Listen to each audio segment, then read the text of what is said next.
Okay, I didn't write this. The original I found years ago in a newspaper back in the day when there were newspapers, and but I've been showing it ever since I've been teaching. So for 13 years, every year I bring this out and spend about an hour editing it. So this is the current version of Santa Claus: An Engineer's Perspective, updated by me, Lisa Betty, professional engineer, on the palindromic date of 12/22/21 at 11:45 a.m. And it goes like this: there are approximately 2.2 billion children on planet Earth. That's people under 18 years old. However, Santa only visits children who believe, mostly Christian children, and that reduces his workload to 31% of the total children for Christmas night. So 31% of 2.2 million is billion. 2.2 billion is 682 million children that Santa has to visit, because when they believe, Santa comes. There are an average of 3.5 children in every household, so Santa has to visit 195 million houses every Christmas Eve. This would, of course, presume that there are at least one good child inside each home, and that will, of course, presume that none of them are on the naughty list. Due to different time zones and to the rotation of the Earth, Santa has approximately 31 hours of Christmas to work with. This, of course, assumes that he travels west to east, thus saving himself some time.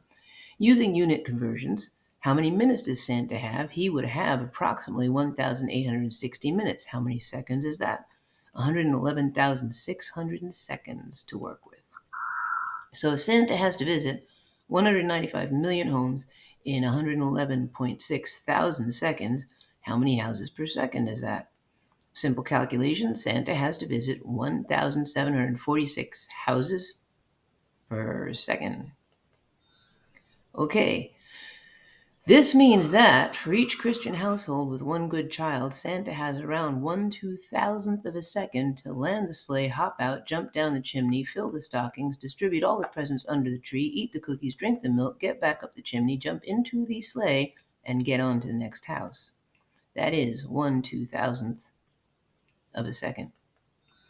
Assuming that each of these 195 million stops is evenly distributed around the Earth, an assumption which we know is wrong but we'll use for the purposes of our calculations, and also assuming that each house is approximately 0.78 miles apart, how far will Santa need to travel? Santa will need to travel approximately 152 million miles on Christmas Eve. For the next calculations, we will ignore plebeian things such as bathroom stops and Wawa breaks, and it has been posited that Santa uses osmosis or a special suit. But anyway, Santa's sleigh is going how fast in miles per second? Remember, he has 111,000 seconds to work with on Christmas Eve. So 152 million miles in 111.6 thousand seconds is 1,362 miles per second. Or, given that there are 3,600 seconds in 1 hour, Santa is going approximately 4,902,857 miles per hour. For the sake of comparison, the speed of sound in a desert is 760 miles per hour, so Santa is going 6,500 times the speed of sound, which also means that since Mach 1 is the speed of sound, Santa is going Mach 6,500. Also, for the sake of comparison, the fastest man-made vehicle ever built, the Helios 2 space probe, goes 157,000 miles per hour. So Santa can go 31 times faster than that. And by the way, a non-flying conventional reindeer does a whopping 15 miles per hour. Just a trivia fact: in 1957, a manhole cover on top of an underground nuclear test shaft is believed to have achieved a speed of over 150,000 miles per hour when the nuke in the shaft was detonated. They have a speed film, and they have one frame with the manhole cover in it, and then it was gone. They do believe it was vaporized by its speed, but moving right along, Santa and his sleigh. The payload of the sleigh adds another interesting element. Even if each child only got 2 pounds of toys, which any parent knows is ridiculous, how much weight would be in the sleigh? Remember, there were 682 million children. The sleigh is carrying over 1,364,000,000 pounds, which is equivalent to 682,000 tons. 682,000 tons traveling at 4,902,857 miles per hour creates enormous air resistance. This would heat up the reindeer, just like a spacecraft or a meteor re-entering the Earth's atmosphere. The lead pair of reindeer, Dasher and Dancer, would absorb 14.3 times 10 to the 14th joules of energy.